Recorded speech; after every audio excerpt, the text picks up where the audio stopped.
Bonjour à tous, bienvenue dans ce Parole d'experts consacré aux produits structurés, dit aussi titres de créances structurés. Ils peuvent offrir de bonnes alternatives pour optimiser le couple rendement-risque, surtout dans un contexte de forte volatilité des marchés. Ces produits financiers sont pensés et construits par les banques et les banquiers, dont vous, Jonathan Lesège, bonjour. Bonjour Gilles. Vous êtes responsable des relations groupes chez Crédit Agricole Corporate et Investment Bank, CACIB. Alors vous accompagnez LCL Banque Privée et vous proposez votre expertise sur ces produits structurés. Est-ce que vous pouvez nous expliquer comment sont construits ces produits ? Oui, donc ces fameux titres de créances structurés ou obligations structurées ou titres de dette structurés, c'est beaucoup de terminologie pour dire effectivement décrire le même mécanisme.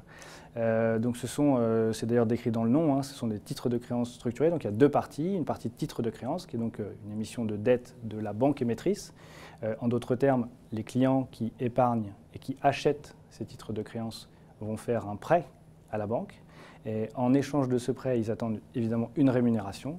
Et donc cette rémunération, elle peut être de deux sortes. Elle peut être d'abord vanille, très simple, ou alors elle peut être structurée.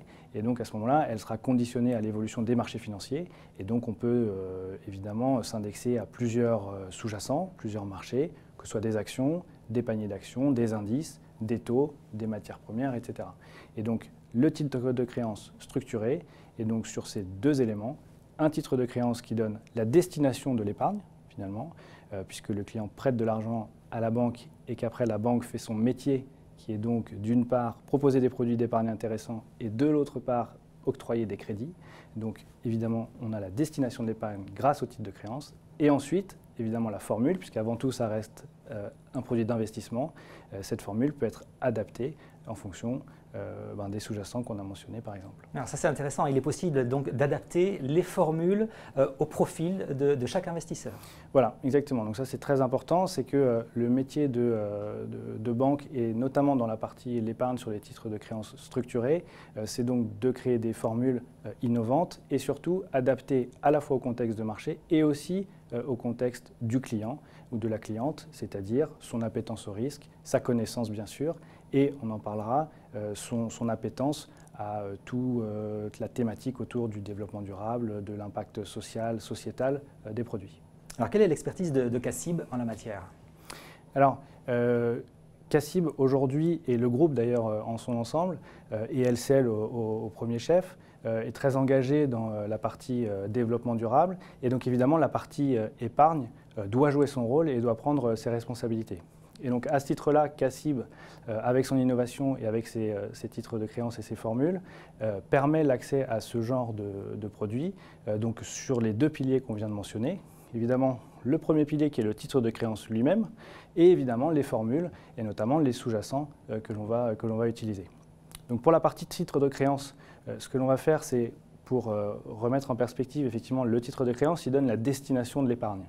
Donc ce qui est très important, c'est que lorsque l'on fait des titres de créance spécifiques, type des titres de créance verts ou des titres de créance sociaux, eh bien on va orienter l'épargne des clients qui est collectée sur ces titres de créance et on va les destiner et les orienter vers le refinancement de projets spécifiquement verts ou sociaux. De la même manière, eh bien, on peut introduire également dans les formules et donc dans les sous-jacents que l'on utilise des données extra-financières de type ESG. Et donc, au lieu, par exemple, pour donner un exemple, donc les sous-jacents peuvent être des actions, des indices, des paniers d'actions, des taux d'intérêt. Si je prends l'exemple, par exemple, d'un indice, lorsque l'on veut faire un sous-jacent ou un indice ESG avec des données extra-financières, eh bien, on va sélectionner non pas simplement les sous-jacents par leur capitalisation boursière, donc on ne va pas simplement dire vous avez une grosse capitalisation boursière, donc vous êtes bien représenté dans l'indice, mais on va introduire des données extra-financières et donc on va pouvoir sélectionner des sous-jacents aussi par leur capacité à avoir des bonnes notations et à être engagés sur ce plan ESG, donc environnement, sociaux et gouvernance. Et donc sur ces deux leviers, à la fois le titre de créance et les indices qu'on utilise ou la formule, eh bien, on sert cet objectif commun du groupe d'être un leader à la fois européen mais aussi mondial sur cette partie engagée et développement durable et évidemment la partie sociale et sociétale également. Alors quel est l'apport de tels produits par rapport aux produits classiques ? Là, je parle pour les clients. Donc, ce qui est intéressant, c'est que, comme on le disait tout à l'heure, le titre de créance qui est important, c'est la destination de l'épargne. Et lorsque l'on fait des titres de créances verts par exemple ou des titres de créances sociaux, on répond à la question que nous posent souvent les clients qui est « Que faites-vous de mon épargne, vous, banque, lorsque j'investis dans ces produits ?»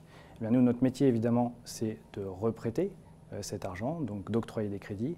Eh bien, on sait qu'avec ces titres de créances verts et sociaux, on donne du sens finalement à l'épargne des clients puisqu'on oriente l'épargne de ces clients vers le refinancement de projets verts et sociaux qu'on a fait par ailleurs.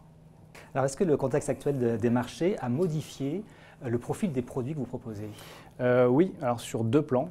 Donc évidemment, il y a quelques mois, depuis quelques mois, les taux ont fortement augmenté.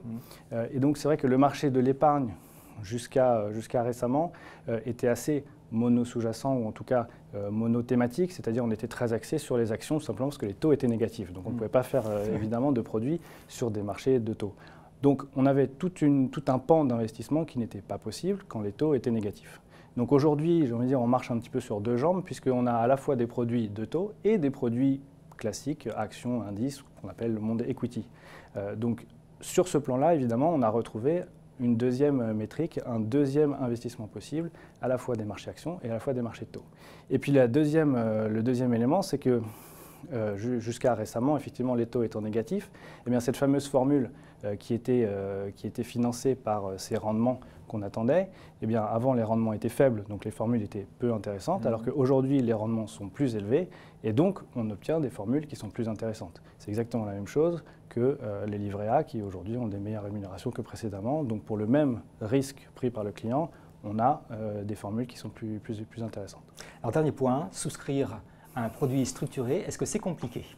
Non, ce n'est pas compliqué et donc on peut le faire de plusieurs manières. La plupart du temps, ces produits sont disponibles dans les contrats d'assurance vie, dans les unités de compte des contrats d'assurance vie et de capitalisation ou tout simplement également sur les comptes titres. Donc le point le plus important évidemment, c'est d'arriver à faire le point avec son conseiller ou sa conseillère LCL banque privée pour définir à la fois son appétence au risque, sa connaissance et puis son appétence à toute la thématique engagée et durable dont je parlais. Et à ce moment-là, en faisant le point, on arrive à adapter la typologie du client avec les produits pour obtenir les meilleures solutions. Effectivement, les investisseurs intéressés sont invités à venir en parler aux conseillers chez LCL Banque Privée par exemple. Merci beaucoup Jonathan Lesèche pour toutes ces précisions. Alors on le comprend, ces produits structurés ont bien leur place dans une allocation d'actifs. Certaines solutions comme les titres de créances verts ou sociaux vous permettent de donner du sens à votre épargne. Rappelons toutefois qu'il y a des risques, on le rappelle, risques sur les taux ou bien perte partielle ou totale en capital. Voilà pour ce parole d'expert, merci et à bientôt.